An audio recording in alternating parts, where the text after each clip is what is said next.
Good morning to all of you. Welcome to today's topic, operators.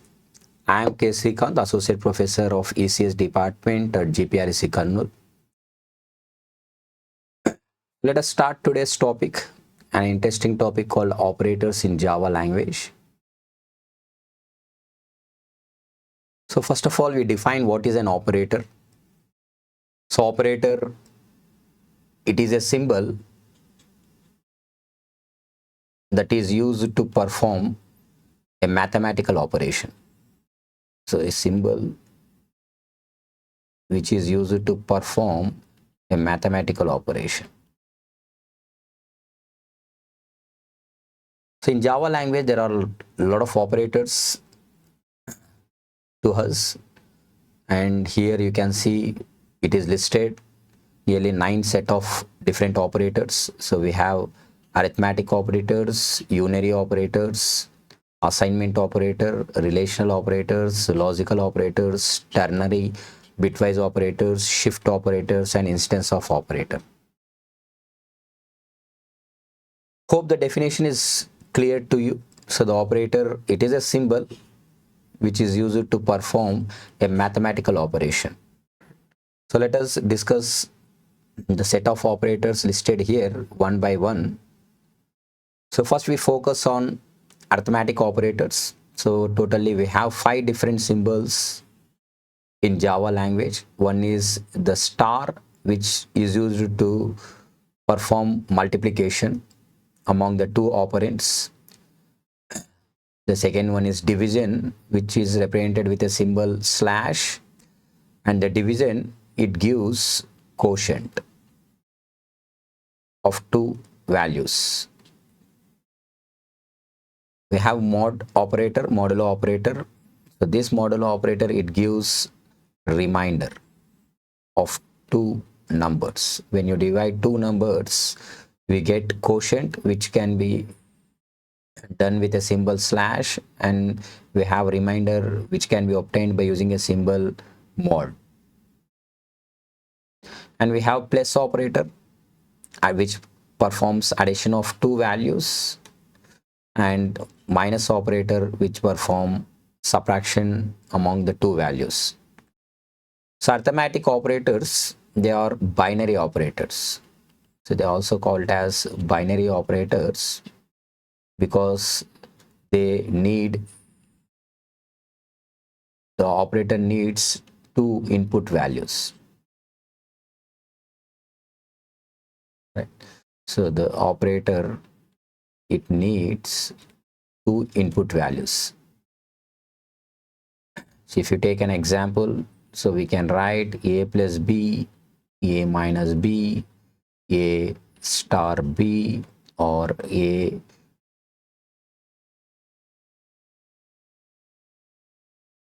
slash b, and a mod b. If you assume a has 5 and b has 4,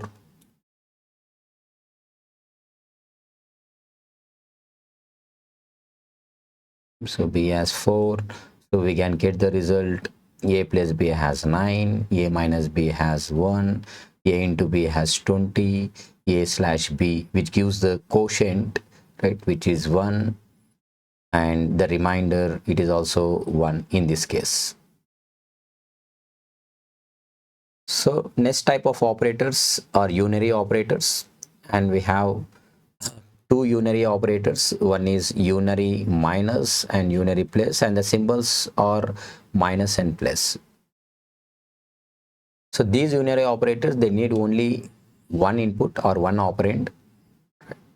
So unary minus, generally it is used to negate the values, and unary plus, it represents the positive values. So generally for positive values, we don't use the symbol plus, but you can also mention the symbol place in front of the values, right? And we have some more unary operators, that is increment operator, so which we represent by plus plus, and it is of two types, post increment and pre increment. So pre-increment, the name itself says that first we need to increment the value, then we need to perform operation. And the post increment, it suggests that first we need to perform the operation, then we need to increment the value by 1. So the increment, it is done by 1. And we have decrement operator, so which is represented by a symbol minus minus, which decrements the value by 1. So similarly, as we have seen the two types of increment operators, post and pre-increment. Similarly, in decrement operator, we have two types, post decrement and pre-decrement. So as already mentioned, that pre means first we need to decrement the value by 1 and then perform operation, and post decrement, first we need to perform the operation, then decrement by 1. And we have one more unary operator called logical not operator, which represents by exclamatory mark, which is used which returns the result as boolean value, either true or false, which we represents by a 1 or 0. So 1 represents true and 0 represents false.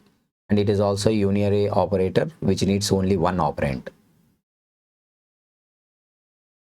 The next type of operator is assignment operator, which is one of the important operator we regularly use in our mathematical operations. So this is the syntax given to us, right? So where we need to go with a variable in the left side and the value in the right side, right? And in between there is a symbol, the assignment operator, right? So the intention of this syntax is to copy the value that is there in the right side to the left side variable. So if you take an example, so I can write x equal to 5, right? So which means that the value 5 has to be assigned to the variable called x. So we also have compound assignment operators in Java language. So let us see the different compound assignment operators that are in existence. So we need to combine two symbols. One is plus, the other one is equal to, right? Plus equal to, minus equal to, star equal to, slash equal to, and mod equal to, right? So the plus, minus, star, slash, mod, they are arithmetic operators, and equal to is an assignment operator. If you combine the two symbols, then we get compound assignment operators. So if you take an example, so let us suppose I write here a plus equal to 5, so which is nothing but a equal to a plus 5. So in Java language, you can use the compound assignment operators to make it in shortcut way, right? A plus equal to 5, which is same as a equal to a plus 5, and similarly it is for other cases. Then comes the relational operators. So generally the relational operators are used with two operands or two conditions, right? So here the syntax, it is clearly mentioned, a variable, a relational operator, and the value, right? So we have totally 6 relational operators. One is equal to, we have two symbols, equal, equal, not equal to, exclamatory mark, equal to. We have less than or equal to, greater than or equal to. So these operators are used to write conditions in problem solving. We'll later discuss how these relational operators are used to write the logics. So at this point of time, you just remember there are 6 symbols in relational operators. One is equal to operator. It is two equal symbols, not equal to, exclamatory equal to symbol, less than symbol, less than equal symbol, greater than, and greater than or equal to. We have logical operators, 3 logical operators, the logical AND, the 2 ampersand symbol, logical OR, 2 straight line, and logical NOT, that is exclamatory mark. So in this case, we need to take a truth table. So generally these two operators, logical AND and logical OR, they are binary operators. binary, which needs two operands, right? And this logical NOT operator, it is a unary operator which needs only one operand, right? So let us take the truth table to understand the logical AND. So here we take an input operand A, an input operand B, second operand, and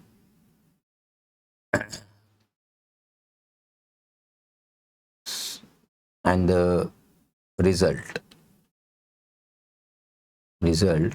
here we take a different set of operands.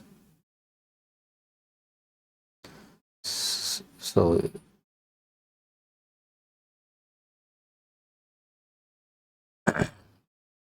one second. So we take truth table with different set of operators in this way. So first we go with operand A, operand B, and the logical operators. It is logical AND, logical OR, and logical NOT. So we have two inputs so that we get four combinations, that is 0 0, 0 1, 1 0, and 1 1. Right? So the logical AND, it says that if the two inputs are true, then the result is true. So if two inputs are 1, the result is 1. The remaining cases it is 0. Right? When it comes to logical OR, if the two inputs are 0, the result is 0. In other cases, the result is 1. And when it comes to, so these two operators are a binary operator, right? So it takes two inputs to get the required result, but the logical NOT operator, it is unary operator. So that's why I go with NOT A and NOT B. So NOT A, if you see, so the logical NOT, it just negate the inputs. So if you have 0, the result is 1. If you have 0 1 1 0 1 0, right? So in this case, NOT B, the first value it is 0, the result is 1. 1 means the result is 0, 0 means 1, and 1 means 0. So we need to remember this truth table to understand the logics in problem solving, that we discuss in the coming videos. Then we have one more operator called ternary operator, which is one of the important operator to skip if-else statements. And this is the syntax what we have given. So we need to write the condition, right? And we need to place a symbol question mark. Then we need to write the statement if the condition is true, colon symbol to be placed, and we need to write the statement if the condition is false. So overall, so the ternary operator in general, they represent with question mark and colon. So this statement, it will executes when the condition is true. Condition is true. And this statement, it executes when condition is false.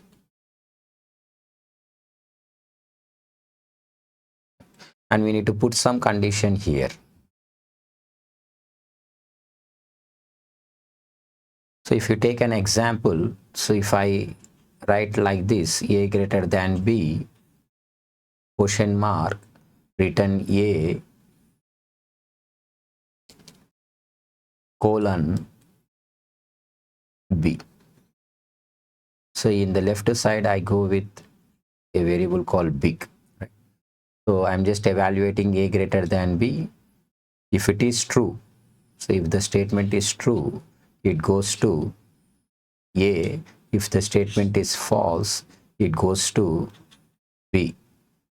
And the value is returned. Value is returned, and that is stored in the big variable. Hope you understood it clearly. Then we have bitwise operators, and this is one of the important operators in every language because they work on individual bits, right? So the name itself says that we need to work with bits instead of values, right? So we have a lot of operators related to bitwise. One is bitwise and, which represents using ampersand. Bitwise or is there, bitwise exclusive or, cap symbol, bitwise ones complement, tilde symbol. We have left shift bitwise operator, right shift bitwise operator, and unsigned right shift 3 greater than symbol. So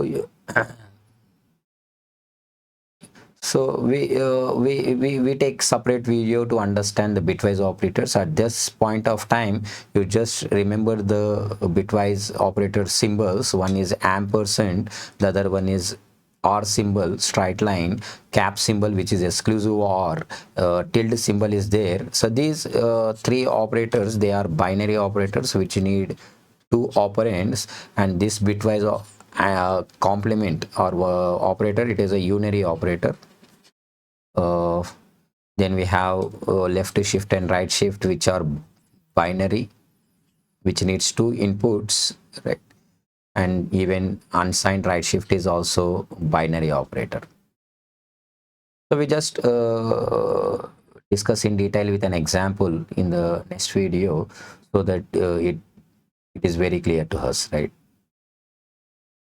So next we have one more operator called instance of operator, which is unique in Java language to find whether a given object is an instance of a class, subclass, or interface.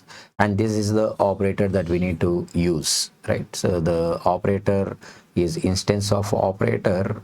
So to the left side, we need to put some object related to a class, and we need to check whether the object is related to a particular class or not.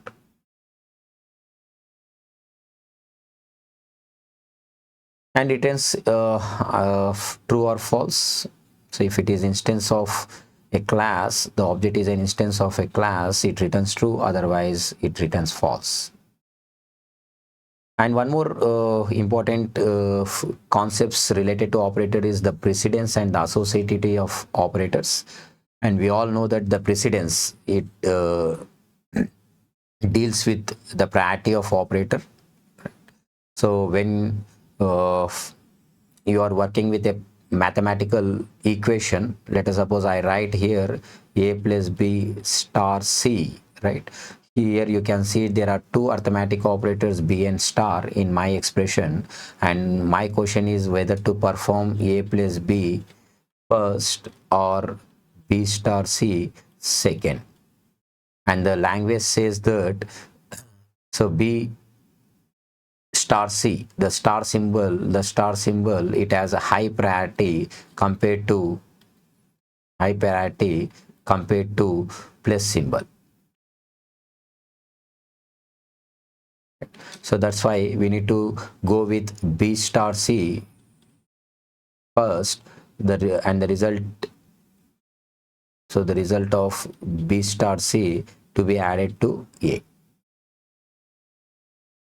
right?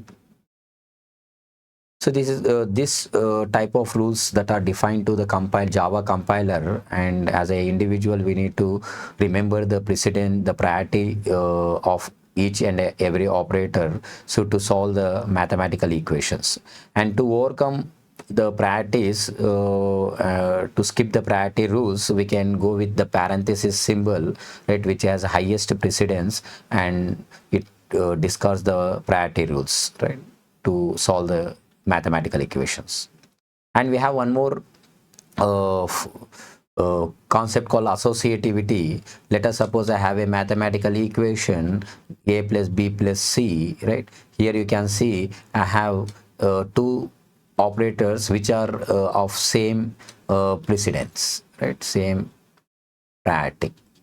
Now my question is whether to solve a plus b first or b plus c first, right? So for this, in this case, we need to apply the associativity rule of arithmetic operators. Associativity rule of arithmetic operators. right? And which is left to right for arithmetic operators, left to right for arithmetic operators, right? So first we need to solve a plus b. So after getting the required result, we need to solve plus c. Don't mention the parenthesis. First we get some result and which is solved with plus c. So this is what about precedence and associativity of Java operators. Hope it is clear to you. And this is the table we need to remember to understand the precedence of operators, right? So if you see, the unary operators has a high priority, and assignment operator and compound assignmenters have low priority. So in between we have all operators, right? We have arithmetic operators, we have relational operators, and we have bitwise operators, logical operators, ternary operator, and at last the assignment operator, right? And for every set of operator, the associativity is clearly defined. It may be left to right or right to left. Most of the cases, all the operators will follow left to right, but in some cases, it is right to left. For ternary operator, it is right to left. For assignment and compound assignment, it is right to left. For unary operators, it is right to left, right? So here unary postfix is there and unary prefix is there. So whenever we get postfix and prefix combination, first we need to solve postfix, then prefix, right? So this is for today's video. Hope the operators in Java, it is clear to you. So totally we discussed 9 operators, and the 9 operators that we discussed are arithmetic, unary, assignment, relational, logical, ternary, bitwise, shift, and instance operator. So in one video I will cover bitwise operator in detail, because it works with bits, right? So thank you for your patience listening. So I come with one more video for you, right, in the coming sessions. Thank you once again.